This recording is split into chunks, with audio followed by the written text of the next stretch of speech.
very dangerous place to be in when you're really in end stage cirrhosis, end stage liver disease, because we really don't know where this is going to go. All we really know is that you're going to die at some point in time, but it's hard for us to treat you and keep you alive, because you could be, like Matt said, DIC, you could be bleeding a lot at one point, and then next day you're clotting too much. I gotta go. I've been working, told them please don't hit my phone. I'm in my zone, bruh, just leave me alone. Was on the road, but I swear I'm coming home. Now the drinks on me, I think we need a toast. See, I did it for me. Now my old friends calling, told them nothing's for free. Told me time is money, dog, swear I paid all my fees. I was starving for this game, now my family can eat. Hello everyone, welcome to the Cup of Nurses show, here with your hosts Peter and Matt, two nurses on a mission to change this world one conversation at a time. So let's jump right into it. If you find a value in this show and want to join us on this mission, please share and review the show. It would mean absolutely everything to us. cupofnurses.com for the latest info, updates, merch releases, and for our lifestyle podcast, you can check out wearefrontlinewarriors.com. In this episode, we are going to talk about cirrhosis, some of the signs and symptoms, how we treat it, and how liver damage actually leads to a cascade of issues and problems moving forward. So cirrhosis, that happens when the liver is highly damaged, usually leads to scarring of the tissue, and that's when these liver cells, hepatocytes, become unable to do their process. So something happens to your liver due to a wide variety of things that just causes damage to those cells, and then those cells become fibrosed and scar, and they become unusable cells. They're unable to do any kind of work at all. Yeah, when it comes to the scar tissue, it literally becomes less vascular, so you have no blood flow, you have no lymph flow, and it causes the hepatic insufficiencies. And usually these patients that we see in the hospital, they develop multi-organ failure. We don't realize how important the liver is when it comes to our organs. It does so much when it comes to the heart or kidneys or pancreas. We can give you some medications which doesn't affect, for the most part, all the other systems. But if the liver shuts down, you might have issues with clotting. You might develop, GI issues, and it's a whole cascade that takes effect. So what are some causes of liver cirrhosis? So one of them is the most prominent one, which is excess liver or alcohol consumption. Too much of alcohol causes your body to break it down in large amounts, causes cirrhosis, permanent scarring. You could also have problems due to like injury. If you have like a hit, traumatic blow, it'll cause problems with the bile duct. And if the bile stays in the liver where it gets produced, it could cause issues there. And then also you have hepatitis. I'm pronouncing it. Jesus. Hepatitis. I got the laughies this episode, guys, and I'm just like, okay. So different types of hepatitis. You have the C, you have the B, and the A, and that's literally a virus that's hanging out in the liver that could cause scarring as well. You have other diseases, which could be autoimmune, other viral infections, and also non-alcoholic fatty liver disease, which is in obese patients. And it could be non-fatty liver disease in non-obese patients, but there's links to different products that we consume, like fructose, high fructose corn syrup as well. When your body has too much of that, it actually causes scarring. And it's wild how that works, right? You have the visceral fat that gets stored around the liver, which is just literally releasing toxins and causing damage. And the last one is right-sided heart failure. So that causes hepatic congestion secondary to right-sided heart failure, which could lead to portal hypertension, and all that just leads to this tissue scarring there and the insufficiency of blood flow. So how the liver works? What does the liver really do? So there's two main things two main concepts that you need to know if you're trying to remember on how the liver works. So the first one, the liver takes substances out of our blood, metabolizes certain byproducts, and also detoxifies the blood. The second thing that it does is storage. It stores substances that help with digestion, also stores clotting factors, different proteins that help with clotting, and it also produces substances to help with digestion and to help with any kind of clotting and basically immune health. So it filters your blood in one aspect, and second aspect, it stores and produces other things that help you basically maintain homeostasis. And the two things that you have to take into consideration is the two different types of cells and what they do. So the liver houses something called Kupffer cells, which remove bacteria, debris, parasites, and old RBCs. So these Kupffer cells, they're basically like your cleaning mechanism in your liver. And then the other one is hepatocytes. Those are your liver cells, you could say, and those are responsible for bile production, metabolism, storage, also conjugates bilirubin, and also helps with detoxification of the blood. So those are our two main things: is your hepatocytes and your Kupffer cells that are both housed in the liver. Thank you, hepatocytes, for always cleansing my liver when I was younger and drinking a lot. Sure, right? Back in the day there with all that. So what are some functions of the liver? So one of them is glucose. So your liver, whatever is accessed in the blood, your liver is going to store it into glycogen. And if it doesn't properly synthesize glycogen and store it, that could lead to hyperglycemia. And it's interesting because we always think about the pancreas leading to diabetes with insulin resistance in the cells, but it's also a contribution to the poor breakdown and storage of glycogen. Yeah, so like a good thing to keep in mind is when you eat food, when you digest food, glucose gets released in the blood. And the liver is responsible for taking that glucose out of the blood and storing it somewhere else, right? Because otherwise you just have glucose floating nonstop and you would always be hyperglycemic. So if you have a messed up liver, you have an issue of taking glucose out of the blood and storing it for later use called glycogen. So that's why we see hyperglycemia with patients that have liver disease or cirrhosis or any kind of liver issues, because there is nothing is able to take that glucose and change it into the stored form. Yeah, and on the contrary, if you have glycogen and your liver is not able to metabolize it and release it into the bloodstream in form of glucose, you're going to be experiencing episodes of hypoglycemia. So you can see both in liver disease depending on what's happening. And sometimes it's crazy with those patients, like you're pushing D50. There's other things that are happening like metabolic acidosis, but you know those patients where you're pushing like an amp of D50, rechecking the blood sugar, and after 15 minutes and you're just like, dude, the blood sugar is unchanged. It's still set in the 70s. What's going on? And a lot of those cases is due to like liver issues. Another function of the liver is lipids and proteins. So the liver is able to convert ammonia, which is a byproduct of protein breakdown. And the ammonia gets converted to urea, which is a lot less toxic in the brain than ammonia. If you have issues with ammonia levels because of your liver, that's when we give patients the lactulose. They have like those smelly poops that we always know about. And lactulose binds to ammonia, gets excreted through the stool. And if you have neurological changes in your patient and you know they have a liver disease or something's going on, maybe a injury, they have elevated LFTs due to something secondary that we discussed that could lead to liver damage, go ahead and check an ammonia level. Maybe their ammonia is elevated. They need some PRN, lactulose, to help with their encephalopathy and neuro changes. Liver is also responsible for storage, and it's going to be mainly your fat-soluble vitamins like vitamin A, vitamin D, vitamin E, vitamin K. Also stores minerals and iron, as well as we mentioned before, the glycogen. And what's important is, like Matt was talking about bile a little bit ago, so you need bile to properly absorb and work with these like vitamins and minerals and all that kind of stuff, because you need bile to help absorb these fat-soluble vitamins. So I guess moving forward, the next step will be digestion. We talked about a few of the key factors. It really helps with the digestion. It helps you digest and absorb fats. So also bile is responsible for digestion and absorption of fat. So if you have problems with bile, you're going to have problems with getting proper nutrition into your body. And it's just to cut you off, it always confused me when I was younger. I'm just like, wait, doesn't the gallbladder produce bile? But it's actually the opposite, where the liver produces it. The gallbladder stores it. And you know those patients that they remove the gallbladder, we always give them like these I forgot the medication, but it helps break down fat when you have when you eat. Usually they take this medication in between their meals.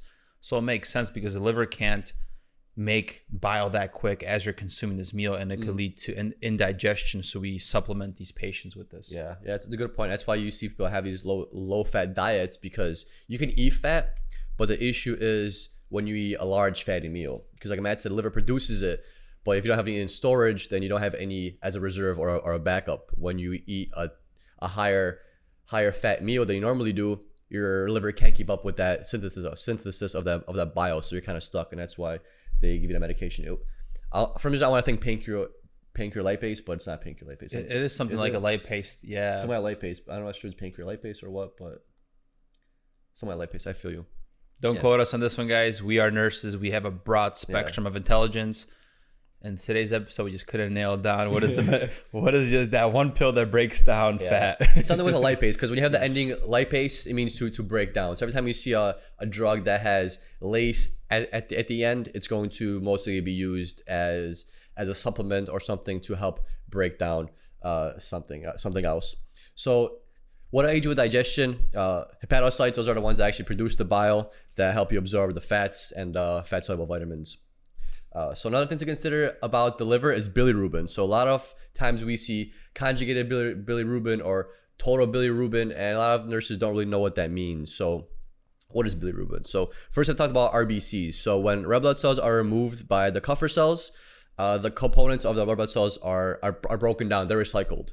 So when a RBC is not able to do its damage, our system captures those and breaks them down, digests those RBCs to other components that we could use for the future. So the hemoglobin gets broken down into heme, and then the rest of the cell gets broken down into globulin groups. So then the hepatocytes metabolize the heme into iron and bilirubin. So when the RBCs are broken down, this is where you get the bilirubin from, the broken down RBCs. And then the bilirubin is then put into the bile and leaves via the stool. So when you're breaking down RBCs, you're making these components, and then that bilirubin is then pushed out of the body through stool. And that's actually what causes you to have brown and yellow stool, is that bilirubin, because it's the byproduct of the breakdown of RBCs. Yeah, when these hepatocytes are damaged and they can't process this bilirubin, this is when bilirubin is leaking into the blood. This is why we check bilirubin levels for patients that have alcohol cirrhosis or cirrhosis in general. And this is what causes the patients to have yellow skin, the yellow sclera in the eye, maybe the mucous membrane. Sometimes they could have darker urine due to this breakdown, and they have this itching that we can't control. And sometimes patients are getting scheduled Benadryl as a medication to help them with this, and this is literally due to bilirubin. Yeah. Liver also produces blood plasma proteins such as albumin, fibrinogen, and prothrombin, which aids in vascular permeability. So for example, albumin, it maintains osmotic or oncotic pressure of water. So they have an issue with producing this albumin. That's why you always see patients that have cirrhosis or end-stage liver disease. They always have edema. They're always swollen up because you don't have these proteins, albumin, that keep the fluid in your vessel. That's why we hang albumin, because what albumin does, it takes the fluid out of your tissues and brings it into your vasculature, so then you could properly pee it out and excrete it. It's very important. That's why we always give albumin people that are in liver failure or any kind of cirrhosis, you could say. And honestly, albumin is a awesome medications to give your patients that are struggling with hypotension maybe, and you give them a 250 cc bolus with not much positive effects there. Look at their albumin level. If they have a poor diet, if they're malnourished, they're going to have low albumin. They're going to be leaking, just like you said, and they're spacing this. Give them a dose of albumin to help that oncotic pressure, and that can maintain the pressure a lot better than just a regular bolus. Right. And then with the fibrinogen and prothrombin and other clotting factors, so liver produces a lot of different clotting factors, like clotting factor 2, 5, 7, 8, 9, 10. There's so much clotting factor that it produces. It also helps produce protein C, S, and antithrombin. So when your liver fails, remember, your liver is responsible for not only clotting, but also not clotting. So it goes both ways. So if you have really bad liver disease or cirrhosis, you're either bleeding or you're clotting. You're not in between, because your liver is responsible for both. That's a good thing to keep in mind. A lot of people say, oh, you're in liver failure, so there's a lot of bleeding. Not necessarily. Like your patient, you had that one patient that had end-stage liver disease, and he was bleeding a lot. Yeah, he was going into DIC. Right. And some people with liver failure, they clot too much. So instead of bleeding, they get a stroke, or they get DVTs, or they clot, because your whole clotting cascade is messed up. Your body doesn't know when to clot or when to unclot. That's why you kind of see both sides of the spectrum, which is scary, because you're not sure how you should exactly treat it. Because there's some parts of the body you might be clotting too much, other parts you might not be clotting enough, and it's a very, very tough disease. And sometimes it takes a really, really hard toll on somebody. It's not like your heart stops, you get a cardiac arrest, and then you die. This is a long and drawn out chronic process of you dying because your body does not know what to do. because it can't do anything because your main filtering mechanism is unable to properly do its job with filtration, but also maintaining homeostasis in other aspects. Now, it's not like kidneys where you could just go on dialysis. There's no like liver dialysis.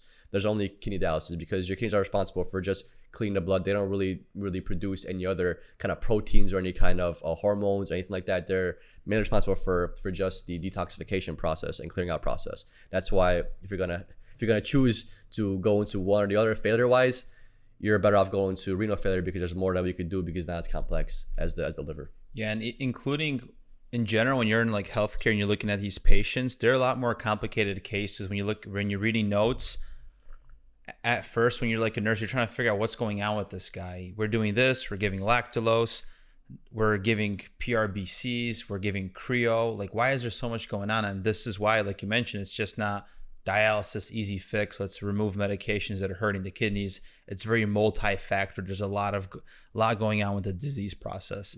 And the last function of the liver is, of course, detoxification.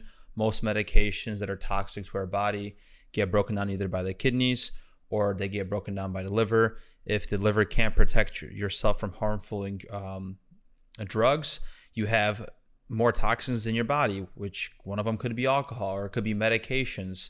So when you have patients that have cirrhosis and you give specific meds like post-op, they could have a longer time filtering that out, and they might have encephalopathy or they might be lethargic for a longer time. So just things to consider. Yeah, especially with propofol.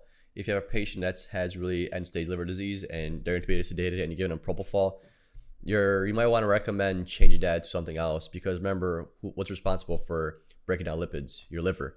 And if your liver is shot or really damaged, you're putting more strain on the liver, and it's going to be harder to wake that person up because propofol is based off lipids. It's made with lipids with fat. So you're taking longer to excrete it and metabolize it in the body because you don't have a properly working liver. So it's kind of like a scary thing, because if the patient is intubated, sedated for a respiratory issue and you're complicating their liver issue, it's going to be a lot harder to get that patient extubated because you're not sure how long it's going to take for the propofol to wear off before they become actually alert enough to respond and follow commands and actually have the like a strong body to get extubated. Yeah. Some complications of cirrhosis. So we'll start with portal hypertension. So portal hypertension is the duct where the gallbladder meets the liver, and due to scarring, the portal vein, they become more narrowed because of the scarring. It restricts blood flow to that area, and also there is a backup of pressure, portal hypertension, which can affect the spleen. It could affect the vessels in the GI tract, which you hear GI varices, and people that are liver cirrhosis patients, they get GI bleeds. Not only that, due to clotting factors, they also have this portal hypertension, which could just cause varices.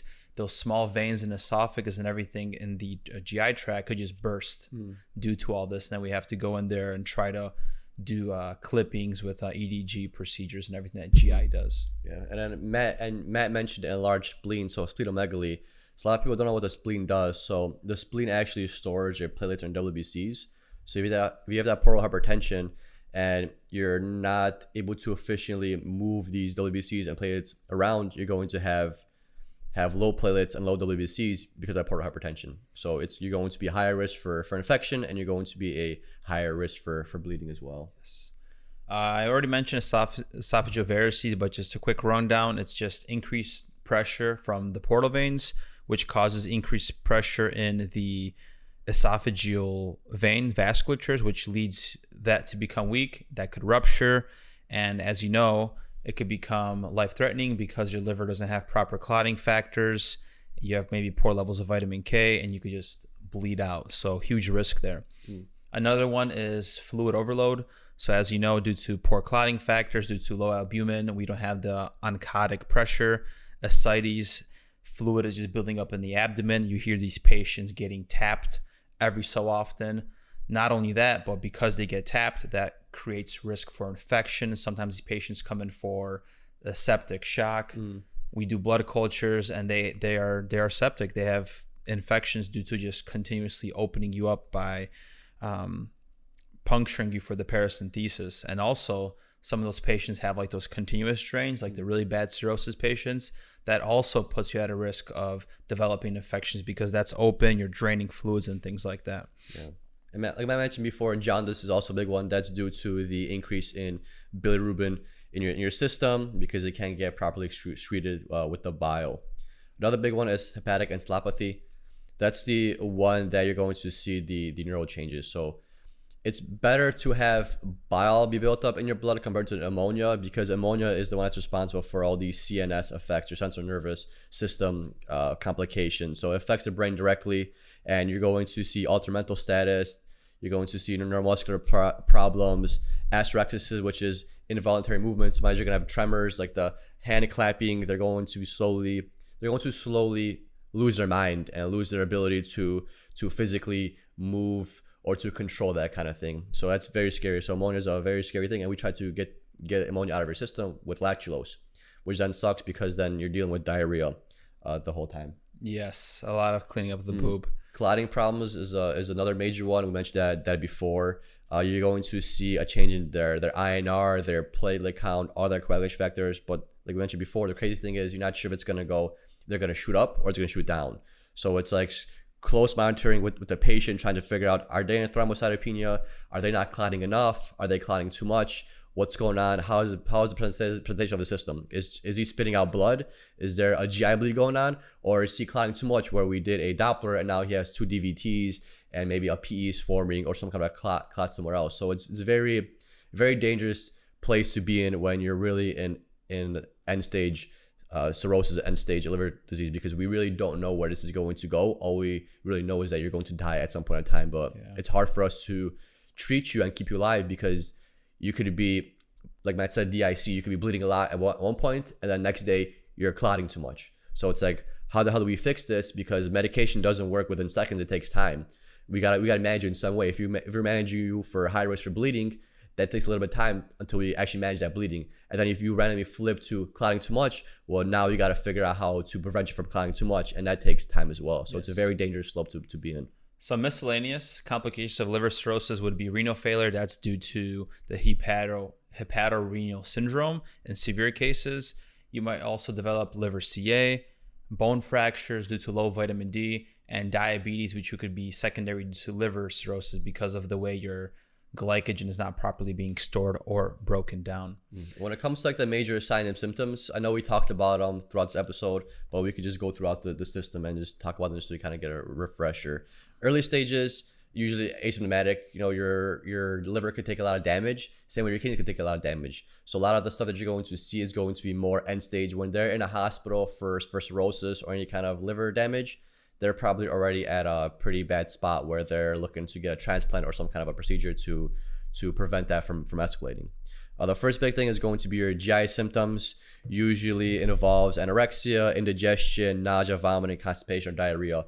That's kind of obvious, you could say, because like I mentioned before, your liver is responsible for digestion and creating some of these proteins that aid in digestion. So you're going to see those kind of digestive issues coming out in the beginning, nausea, vomiting, all that kind of stuff that upsets your stomach.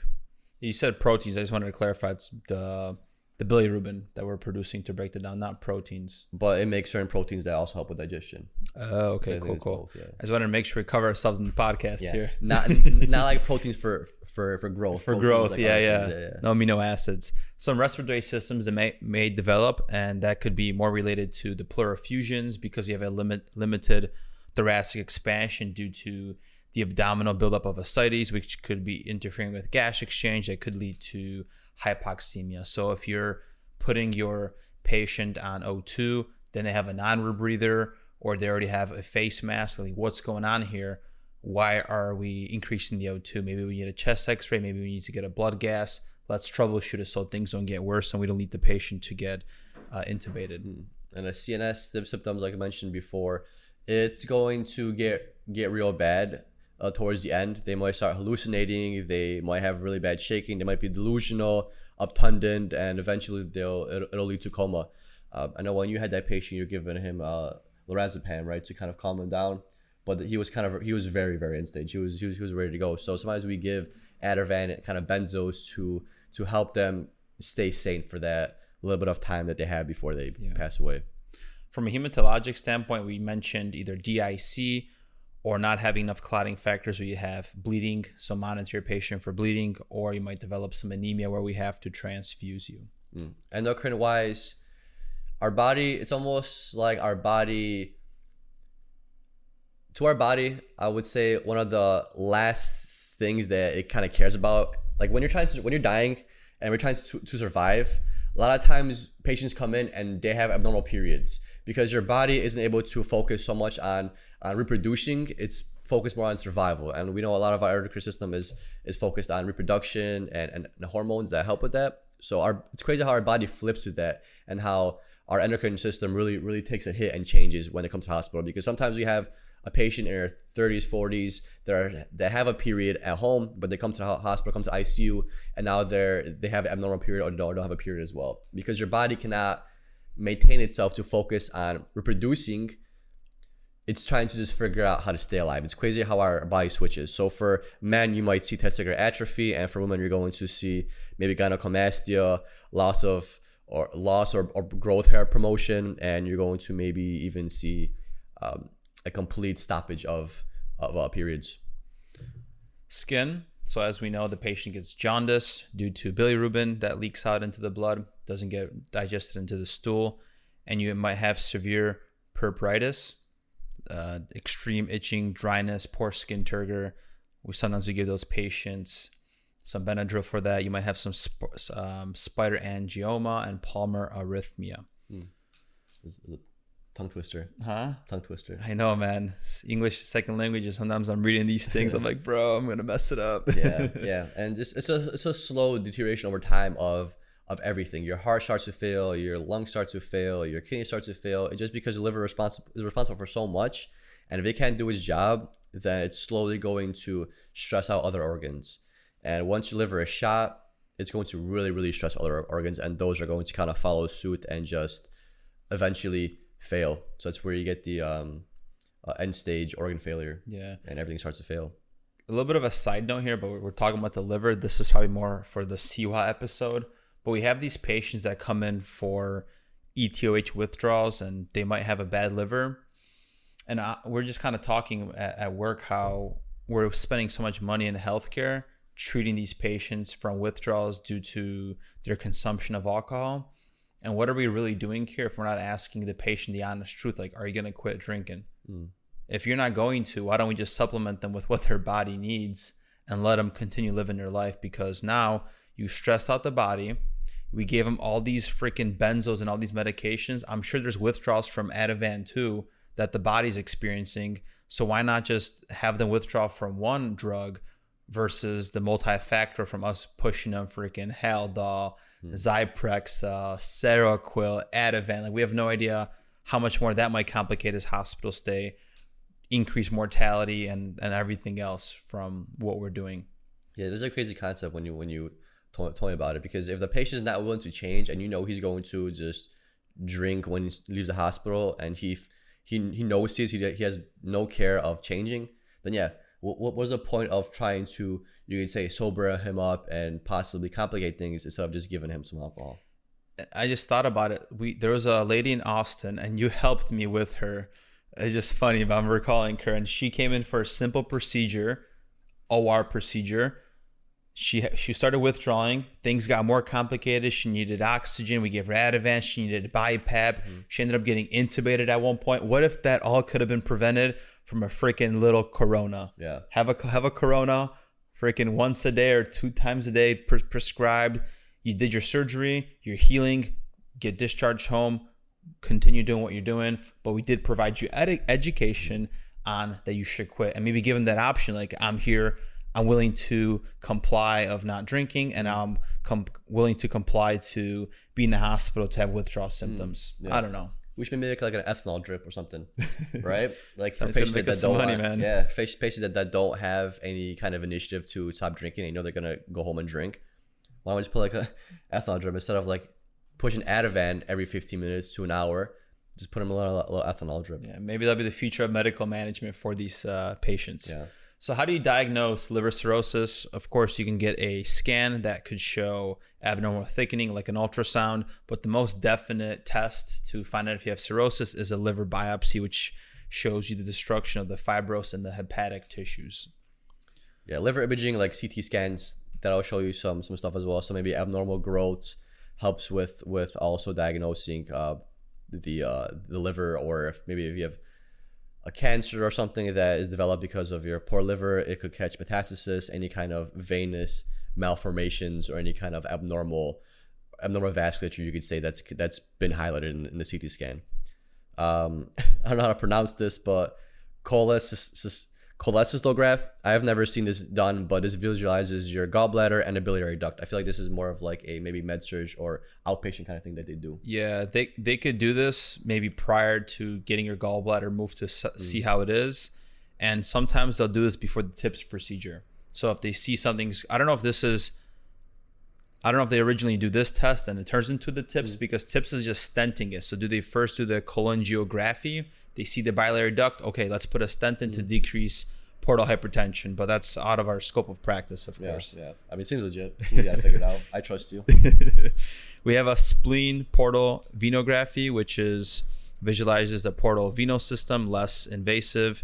Then we have the percutaneous transhepatic cholangiography, which sounds like the TIPS procedure, bro.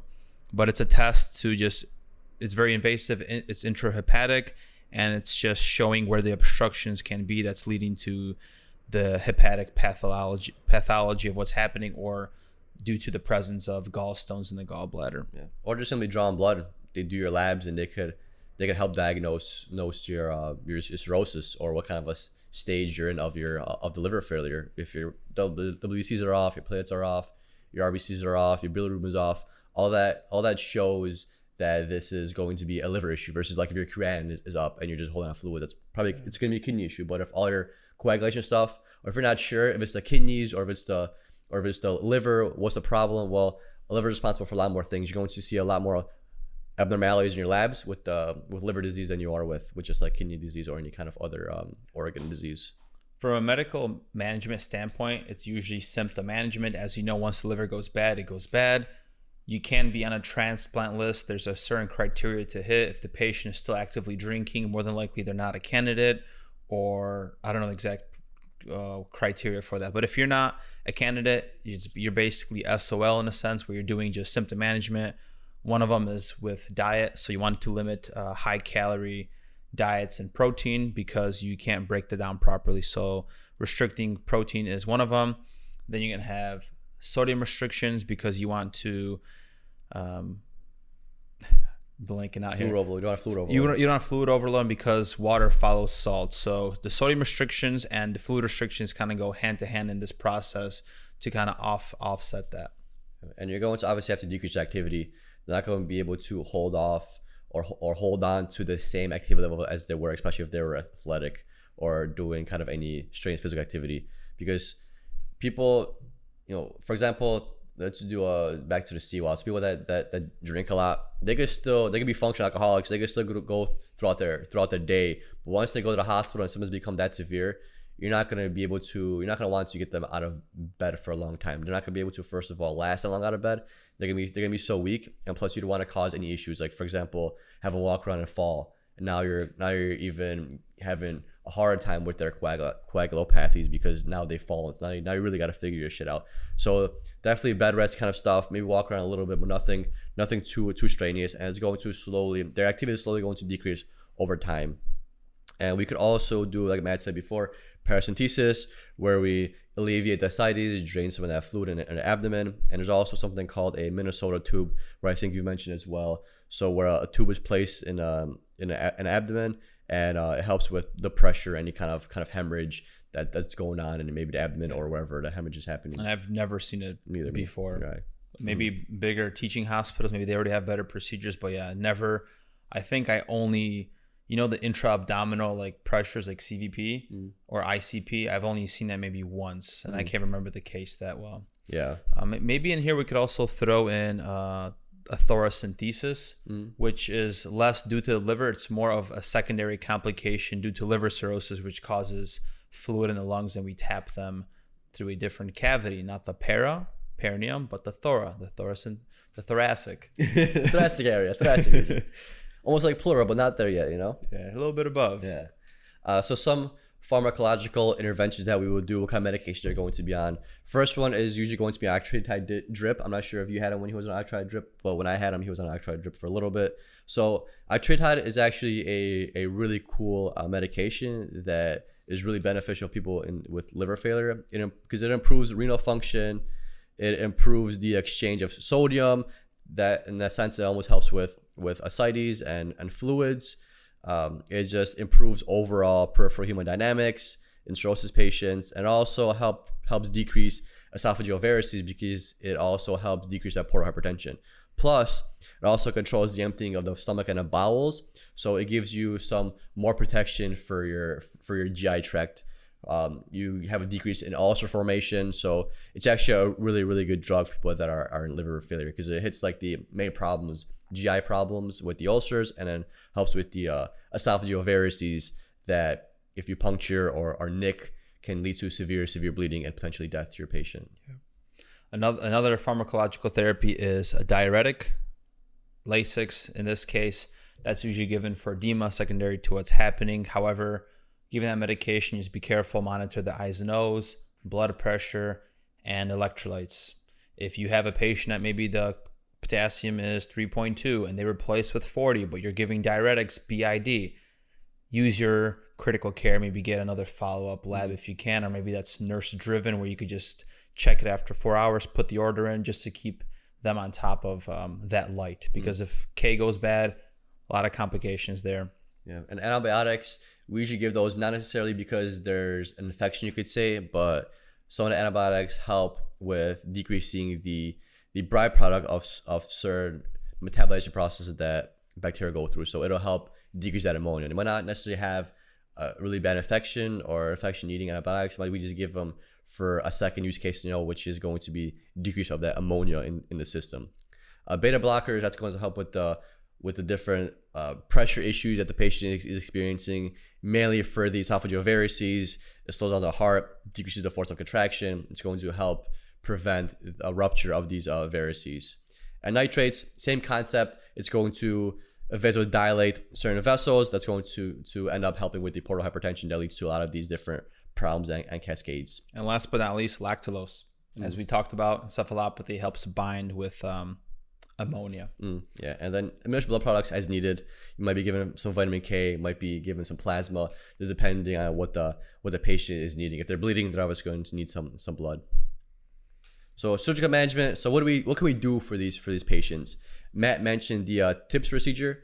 It's used to treat the varices of the upper GI tract, and you're basically, Matt said, you're banding them and preventing the expansion of this pressure in the portal vein or wherever this banding is actually occurring. Yes. So yeah, you could get an upper endoscopy for that. You could band, or you could I think they even do the stents in these the shunt where it helps decrease the portal hypertension. And then of course the liver transplant, which is a surgical procedure. It could be a new liver, partial or full, just depending if they're a candidate. So nursing standpoint, what are you going to do besides passing meds and looking for the signs and symptoms? You're going to be monitoring blood glucose levels. We talked about glucose quite a bit. You're going to monitor for hyperglycemia or hypo because it could go both ways. You're going to assess for any kind of jaundice or worsening jaundice. The more jaundice the patient looks, the more yellow his eyes are, the more bilirubin he's having, therefore precipitating the worser outcome for someone that's in liver failure. Yeah. Lots of fluid issues. Matt mentioned the whole ascites, all the stuff with albumin and not being able to properly excrete and hold on to fluids. So we want to monitor eyes and nose very closely. Daily weights, any kind of change in weight is going to equate to more fluid residual. You can say your body's holding on to fluids, and maybe you're going to recommend some Lasix for that patient. And aside from all the medical things that we're doing for this patient, from a nursing standpoint, how are we assessing the patient? We're going to worry about three things: bleeding, fluid retention, and mentation. So signs and symptoms of bleeding, it could be anywhere through the urine, through the gum, the stools, maybe they're vomiting something, check for bleeding there. Fluid retention, strict eyes and nose. I would throw in some abdominal weights there. Some people mention checking the abdominal girth, measuring that. Honestly, guys, I've been a nurse for 6 years. Peter probably can confess. How much times have you measured the abdominal girth? I have. Okay, so yeah, it's in the nursing books. We're going to say it on the show. We have never personally done it. Just monitor fluid retention, just weights and eyes and nose. And the last thing is mentation due to ammonia. When you get your patient, get a baseline assessment, ask the prior nurse what's their mentation, and just monitor it closely to see if their personality or their behavior is changing and if you need to follow up on ammonia level. Yeah, and nursing is interesting because you looked at objective things like your labs, and you look at subjective things, how the patient actually reacting. So you could have a patient that's totally mentally asymptomatic, but then you see a slowly worsening of their labs. So in your mind, you're almost thinking like, okay, well, this patient is getting worse and worse and worse on a objective level, but subjective wise, still the same. So you go into kind of already realize like, hey, his labs are going to shit.